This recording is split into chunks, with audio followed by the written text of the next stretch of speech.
Have you ever played Doom, especially something like Eternal Doom, or Eye of the Beholder, or Might and Magic?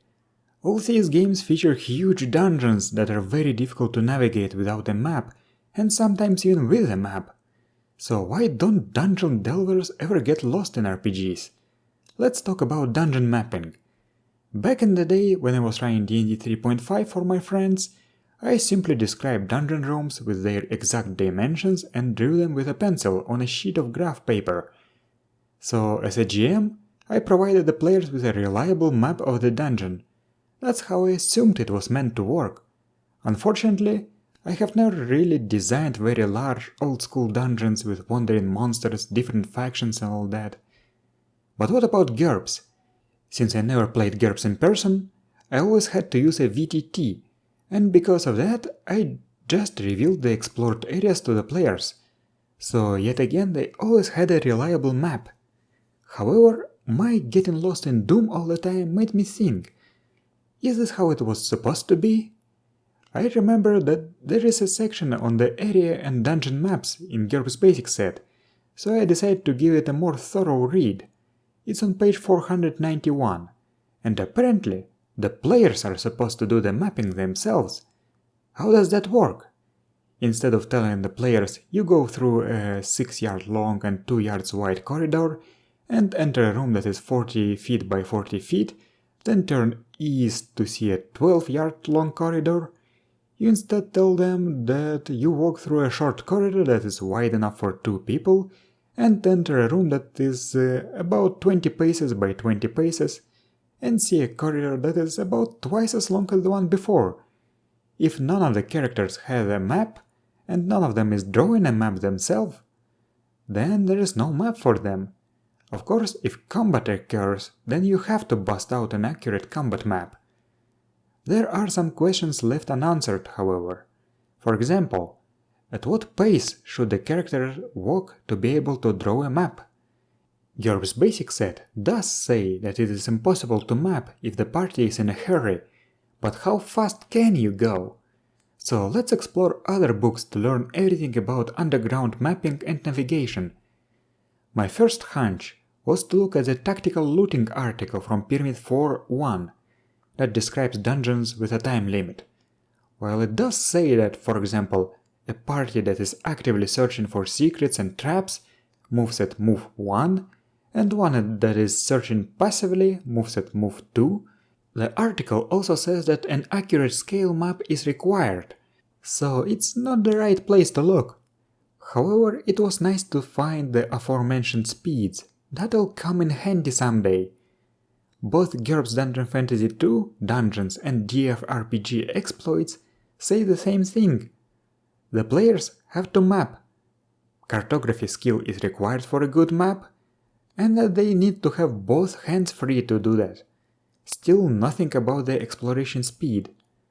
Then I remembered that during the playtest of D&D 5e, back then known as D&D Next, there were rules for the so-called exploration mode that is employed out of combat. Exploration turns were much longer, and the travel speed depended on how stealthy you're walking, how much attention you devote to searching for traps, and so on. That was cool, but these rules were removed in the final version of 5e, unsurprisingly. But we always have previous editions, right? I took a look at the Dungeon Master's Guide for D&D 3.5 and the Game Mastery Guide for Pathfinder and found nothing about players or characters drawing maps.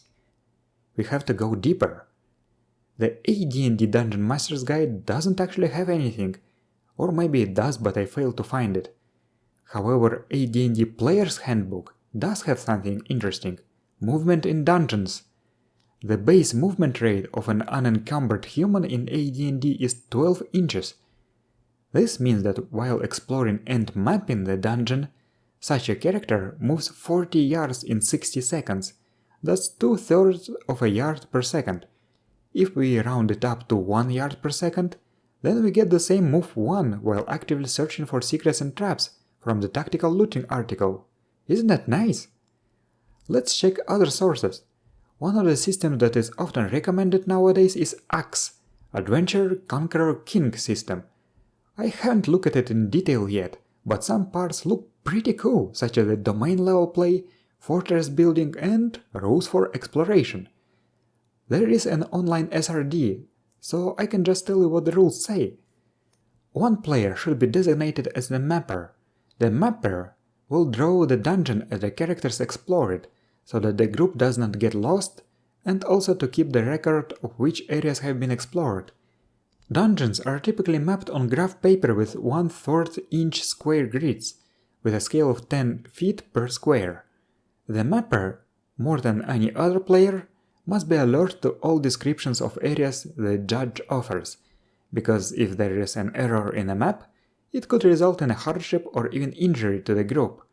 If the character belonging to a mapper dies, the player must hand over mapping duties to a player with a living character.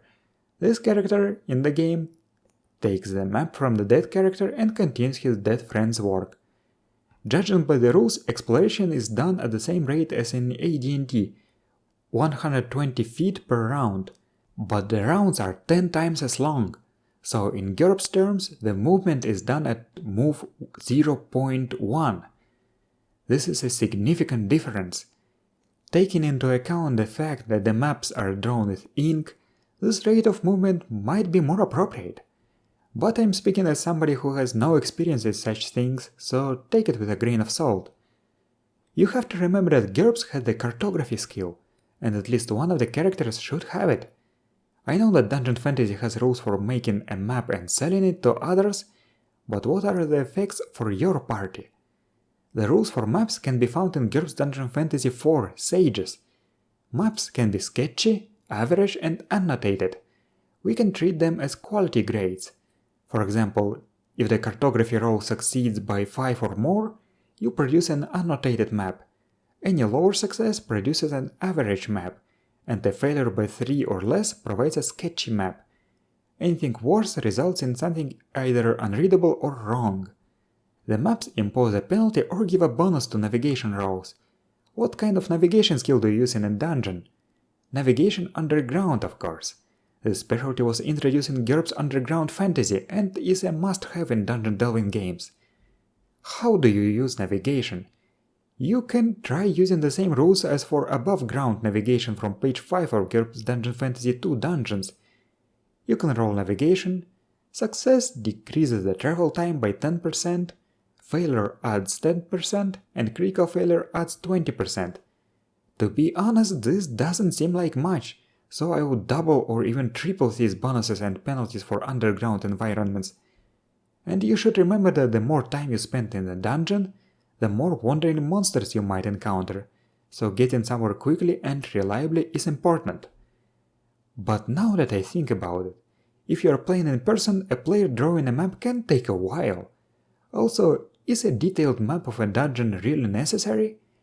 The exact dimensions of the rooms, length of the corridors, and all that stuff are rarely relevant outside of combat.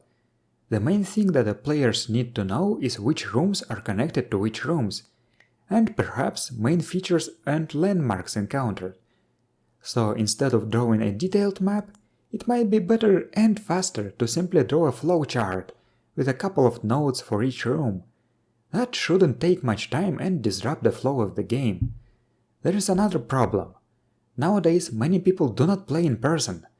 How does this all work in a VTT or in a play-by-post format? I found the Dungeon Draw module for Foundry, but I'll probably never use it. It is set to enable a player to draw a map. If you are using dynamic lighting, then you can disable the fog of war and let the players only see what their characters can see at this moment. If one of the characters is drawing the map, then you can enable the fog of war for your players. However, I have heard that there might be performance issues with this, and I rarely bother with dynamic lighting myself. Otherwise, if you are using the flowchart approach, you can use it in a VTT or the play-by-post format as well. You, as a GM, describe the surroundings, and either draw the flowchart yourself, or let one of your players do that. Detailed combat maps are only needed when combat occurs. Anyway, this video ended up being much longer than I initially planned, but it allowed me to explore a new topic that I am unfamiliar with. Dungeon maps is probably something every group does differently, so tell me in the comments what's your approach. Does your GM draw the maps for you? Do the characters draw maps? Do the players draw maps? Do both players and characters draw maps? I find this topic fascinating and very old school for the lack of a better word. I have never had players draw maps before and never enforced characters to draw maps, but I think that now I want to try it out. So thank you for watching and I will see you next time.